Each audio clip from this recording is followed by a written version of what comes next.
What's good, Raider Nation? Y'all know who it is. Y'all know what it is. It's your boy, Matthew Shack.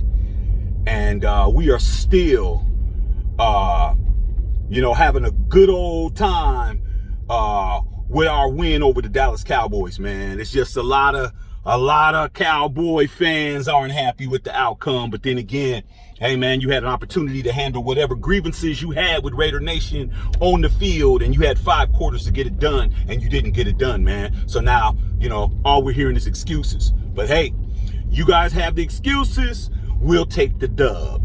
And that's what it is, man. But wanted to come in and tell you guys I spent last night watching the Washington football team versus Russell Wilson and the Seattle Seahawks as a scout game to see what we were going to be up against on Sunday coming up in the Death Star. And I'm going to tell you this right now, man. The Washington football team is not a team for us to take lightly. This is what most people would call a trap game, but I refuse to call this a trap game with a team that is now, if the season was to end today, would be a wild card team in the NFC. They're a playoff team as of right now. When they play us, they will be a playoff caliber team. We need to respect them as such. We can't go in there thinking that we got them in the bag because of their record and how well we played against the Dallas Cowboys, because the last time we played an NFC East team, which was not the Cowboys, which was the Giants, we got shown in a very inappropriate fashion that wasn't going to work. Okay, so what we need to do, man, is do what I did last night. I'm going to tell you this right now. The Raiders, we have a better team on paper, but there was a lot of things that the Washington football team did that we need to be very concerned about. Point and foremost is Taylor Heineke. He's a very aggressive quarterback. He is a guy that's going to try to force windows. He's going to force passes. He's going to throw balls where you don't think he's going to throw them at. And due to the fact a lot of times our defensive backfield is prone to an aggressive quarterback approach. If you remember, against the Cowboys, 2 minutes left in the game, we're up 8. Our defense had nothing but opportunity to shut everything down, gave up a 50-yard pass to Gallup on our best cornerback, which is Casey Hayward, because they played aggressive. We have a problem. When the quarterbacks get aggressive and they start throwing their common sense out the window and they start just trying to hum the ball around, we seem to not get interceptions. We seem to drop picks. We seem to give up big timely plays, and that's what he's going to do out the gate.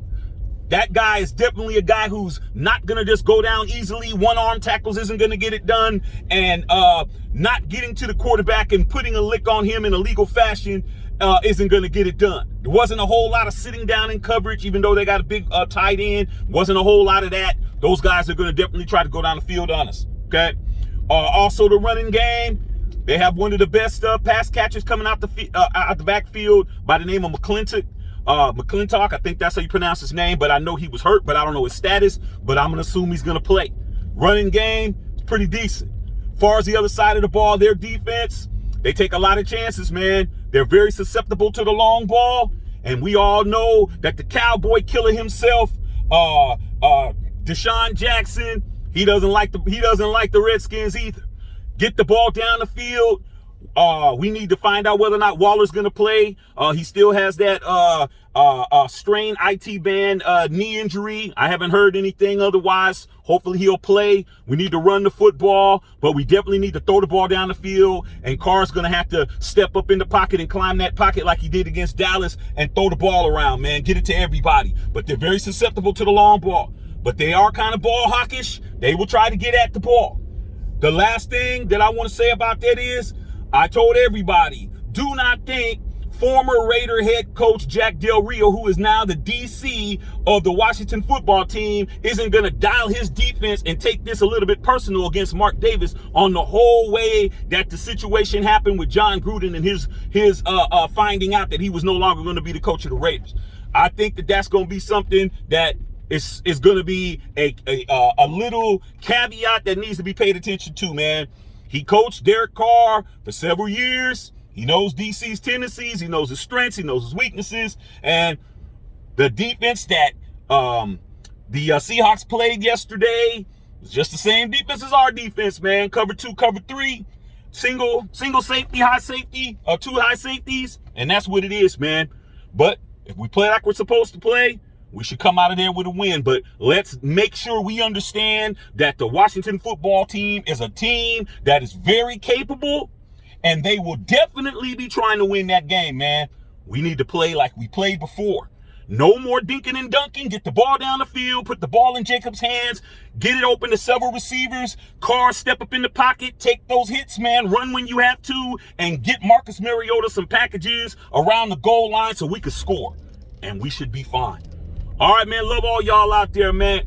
Raider Nation for life. We only can live off this win for so long, but that doesn't mean we're still not going to be happy about what we did on Thanksgiving. We broke records, man. Damn near 30 million people, 40 million people, I should say, saw that debacle on the other side of the ball in the Star while we walked out with big old turkey legs at the 50-yard line. I enjoyed it. Let's keep it going. Salute.